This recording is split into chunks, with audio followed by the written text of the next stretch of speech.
Welcome to this presentation on open pedagogy. My name is Melissa Randall, and I'm an instructor at the Community College of Denver in Denver, Colorado. I teach law classes in the business, criminal justice, and paralegal programs. I want to share with you a fantastic open pedagogy project I did with my undergraduate business law students. Open pedagogy is simply curating, adopting, and creating open educational resources, or OER, with students. Like many instructors, I realized that over the years I started teaching less from the assigned textbook and more from court cases, case studies, and other OER. It didn't make sense to me to require students to pay for an expensive textbook that was written in complex language that was inaccessible to my students. Law, like many other industries, generally has two groups of professionals: legal scholars who enjoy studying the theories and trends of legal developments, and practitioners who practice law and represent clients. Law textbooks are typically written by legal scholars who like to talk about how they think law should be, which may not actually reflect law in practice. As a former litigator, I approach teaching with some fundamental questions. What would I want my clients to know and understand about the law? What should they know to be successful business people and to avoid legal liability? What should they know to ensure a successful working relationship with their attorney if they need to hire one? I couldn't find a traditional textbook that focused on training business professionals to be successful, rather than teaching them to think like a lawyer, like we teach law students. My students shared my frustrations. We decided that instead of compiling random resources and bits of information, we would write a textbook that would serve the needs of undergraduate business students. After several years of collaboration, we published our textbook in May 2020. In just the short time since we moved to OER, we have saved students $1.2 million in textbook costs. Because instructors may adopt our textbook without informing me, I suspect the overall cost savings is actually much greater. So how did we do it? First, I brainstormed with my students what they thought an ideal textbook looks like. How many chapters would it contain? How many pages per chapter? What types of charts, graphics, and infographics should be included, etc. Second, we critiqued the OER resources that we had already gathered. What was worth keeping? Of those resources that we thought were good, did we want to keep them as is, or could we improve them? Third, we identified what was missing. We listed the gaps and searched for resources that addressed those needs. We noted areas of common misunderstandings, confusion, and questions. We made a list of the legal concepts that students found the most challenging. At the same time one group of students looked for additional resources, another group edited the existing resources, keeping in mind the ideal page range and our goals. Then I started to write the chapters of the textbook that were missing and reviewed edits and suggestions from students. It became quickly apparent that we needed to start from scratch. A compilation of OER resources didn't work for our students because the focus of the resources was so varied, and very few of them were created for our audience of undergraduate business students. And so I ended up writing all the chapters of the textbook. After I finished a draft chapter, we sent the chapter to 3 different groups. The first was students. They edited the chapters, making sure the content was understandable to undergraduate business students. After all, they are the experts in being business students today. They ensured the legal concepts were explained clearly, provided common and helpful examples, and made suggestions for supporting graphics. I also used my professional network to contact judges and attorneys who are subject matter experts in the topics covered by the book. They peer-reviewed the chapters and offered practical advice to our students based on their expertise. Their advice was captured in a text box in each chapter called Counselor's Corner. I also asked subject matter experts in different fields to peer-review chapters as well. For example, in our chapter on workplace privacy and information security, 2 IT and cybersecurity experts reviewed the chapter to ensure it was accurate from their industry perspective. While I'm a legal expert and my students have the expertise in communicating with fellow students, I recruited a man with an MBA to review the entire textbook to ensure that it was accurate from a business perspective. I was sensitive to the fact that I didn't want to replace traditional textbooks with a free version that contained the same fatal flaw.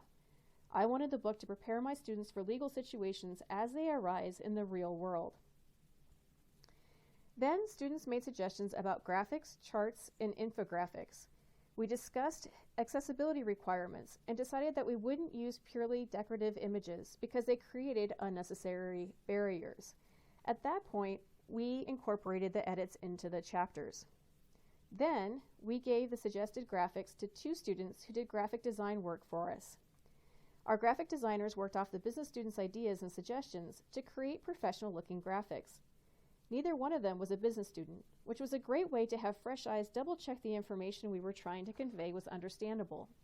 Several times, our graphic designers would ask questions that highlighted areas where we needed to make revisions. Finally, we gave the edited chapters to a volunteer who served as our copy editor. She graciously and painstakingly reviewed every word of our book to make it as professional and error-free as possible. Looking back on this project, I think there were 4 keys to its success. First, planning. Although I stumbled into OER out of desperation, open pedagogy is best done intentionally. Some smaller projects, such as asking students to create potential test questions or to find and critique videos and wiki pages, can be adopted without much effort. But larger projects, especially those that span multiple semesters, benefit from planning out the steps, timing, and contributors. It helps creators keep track of all the moving pieces, maintain their mental health, and to have realistic expectations. Second, transparency. I was completely open with my students about what we were doing, the parameters of the project they were being asked to participate in, and how they were being graded. I also explained to them adult learning theory and that learning material to teach it to others meant deeper, longer-lasting learning. Students want to do meaningful work, so it wasn't hard to get buy-in, but students do get anxious about how they're going to be graded, especially with unfamiliar projects. Students from communist regimes in particular struggled with critiquing experts and needed support in understanding the parameters and requirements of assignments. Third, metacognition. I taught my students about metacognition and how our brains learn and process information. We also talked about effective communication skills and how they are tied to higher salaries regardless of industry. And then we literally put that knowledge to work. Fourth, hiring students. We were fortunate to receive a grant from the Colorado Department of Higher Education to partially fund the textbook. Although it did not cover all of our costs, we were able to hire 2 students to do the graphic design work. While funding sources may not be excited about paying experts at high pay rates, they tend to be eager to hire students so they can earn some income and get resume building experience. Having paid student workers also sent a positive message to our business students that this book was truly theirs and their voices were valued. Finally, I would like to conclude by sharing 2 areas of concern that should be considered when undertaking open pedagogy projects. First, attribution of individual contributors. There were literally hundreds of students involved in our textbook project, but we only identified the graphic designers by name in the introduction of the book.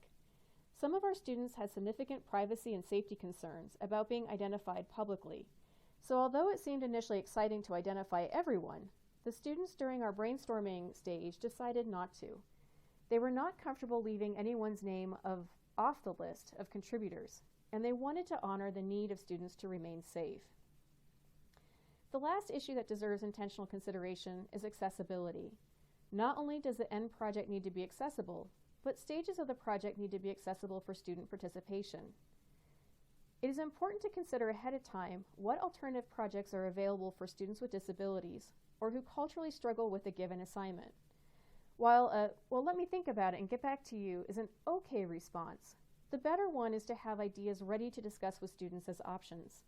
Being inclusive requires us to anticipate needs and not come up with throwaway projects that further marginalize students. I believe open pedagogy is the future of higher education. Yes, it saves students money, but the greater benefits are the deeper, more authentic learning and skill building.